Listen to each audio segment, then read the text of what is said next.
Hello বন্ধুরা, তোমরা সবাই কেমন আছো? আশা করি খুব ভালো আছো। আর আমার বন্ধুরা ভালো থাকবে না তাই কখনো হয়? আর আজকে তো এমনিতেও খুব একটা স্পেশাল ডে, আজকে হচ্ছে ফাদার্স ডে। কিন্তু আনফর্চুনেটলি আমি এটা ভুলেই গিয়েছিলাম। কিন্তু বাইরে আমার একটা ছোট্ট বন্ধু, সে এসে আমাকে মনে করিয়ে দিল। কিন্তু হ্যাঁ, একটা কথা কি, কালকে আমি অদ্ভুতভাবেই একটা গিফট কিনে ফেলেছিলাম। তো সেটা আজকে আমি আমার বাবা মাকে দেবো, সেই জন্য আজকে আমি বাড়ি যাব।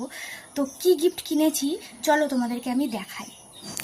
এই দেখো, আমার বাবা মায়ের জন্য কিনেছি একটা ফোন। আমার কাজের টাকা দিয়েই আমি আমার সামর্থ্য অনুযায়ী এই ফোনটা কিনে নিয়ে এসেছি। আসলে আমার বাবা মায়ের ফোনটা নষ্ট হয়ে যাওয়াতে তারা অন্যের ফোন থেকেই আমাকে কল করে কথা বলে, আর যেটা আমার একদমই ভালো লাগে না। তাই আমার সামর্থ্য অনুযায়ী আমি বাবা মার জন্য গিফট কিনেছিলাম, তাও এটা অজান্তে ফাদার্স ডে উপলক্ষে নয়। তো কেমন হয়েছে এই উপহারটা আমার বাবা মার জন্য কিনা, তোমরা অবশ্যই কমেন্ট করো আর আমাকে সাপোর্ট করো, সাবস্ক্রাইব করো প্লিজ। আর হ্যাপি ফাদার্স ডে। সমস্ত বাবারা আজকে যেন সব সময় ভালো থাকে, শুধু আজকে না, সব সময় ভালো ও সুস্থ থাকে। Happy father's day.